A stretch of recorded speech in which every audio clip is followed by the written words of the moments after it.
Good evening, Rooted, and here's number 13 of 50 reasons why Jesus came to die. And this one is to abolish circumcision and all rituals as the basis of salvation. So I guess to understand that, we need to understand a little bit about circumcision, firstly. So circumcision, you have to go all the way back to Genesis, and it's a covenant that God makes with Abraham in Genesis chapter 17, where he says that every male in the family had to be circumcised at 8 days old. It's like a visible sign of being in the family. Now, when Jesus came, basically all of the first people who believed in him, they were all Jewish. So they were all circumcised. So no problem, right? There's no issue there. It's kind of all compatible. They're already circumcised. They believe in Jesus. So it's like, wait, double win. Twice over we're in the family. It's that kind of thing. What becomes problematic, though, is when non-Jewish people start to hear about Jesus and they start to follow him. Do they then need to get circumcised too? Because that's what some of the Jewish believers started to say. Now, I don't know about any of you. I'm a non-Jewish believer in Jesus. I'm certainly not circumcised. I don't know about you guys, and I don't feel the need to get circumcised. So what's going on here?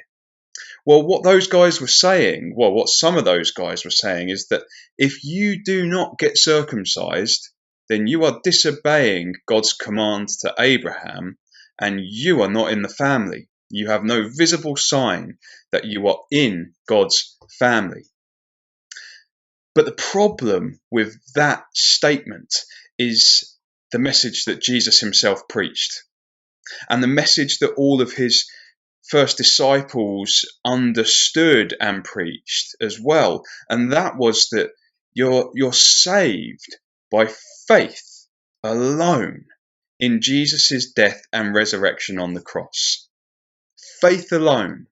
No circumcision required, no rituals, no sacrifices, because Jesus is the ritual sacrifice. Jesus is the payment. He's the one that fulfills all those things. You don't need to do them. Faith alone. That was the message that Jesus preached. That was the message that they preached. But somewhere along the way, people couldn't give up their old ways of doing things. And so when new people come along, they try and impose them.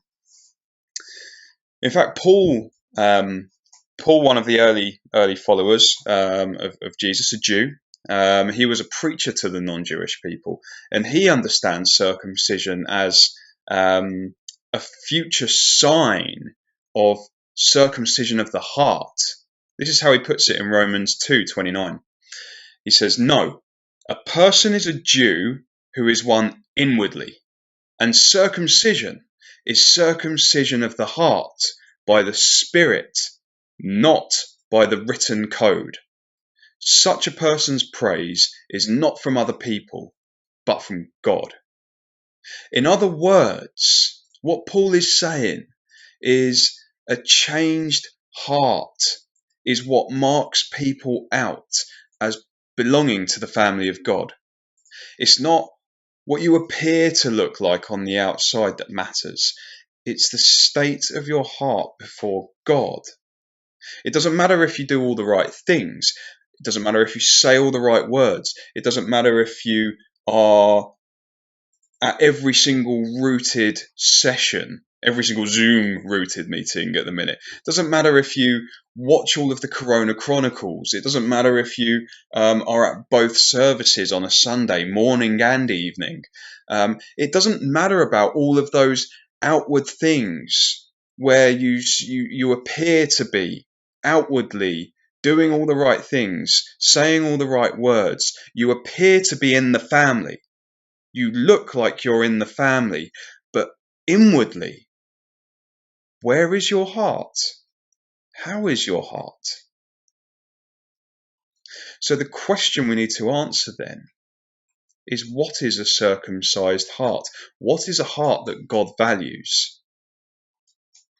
Well, in Galatians 6:12, it says that it is those who want to make a good showing in the flesh who would force you to be circumcised. So those who want to be seen by other people and praised by them, those who want to be popular, those who want to be popular within the family, they would force you to be circumcised, and only in order that they may not be persecuted for the cross of Christ.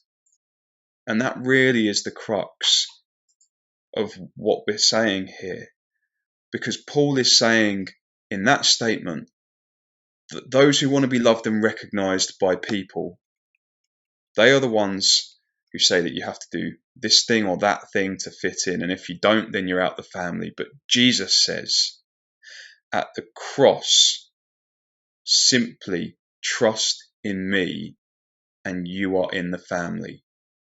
Trust in my death and resurrection on that cross and you're in.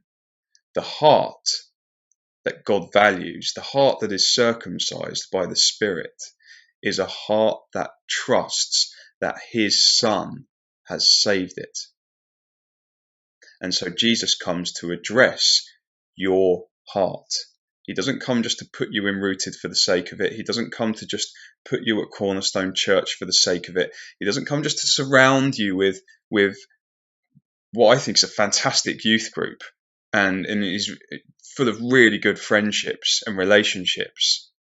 You could look like you're in the family, but how is your heart with Christ and what he's done for you? That's what defines whether you're in the family or not.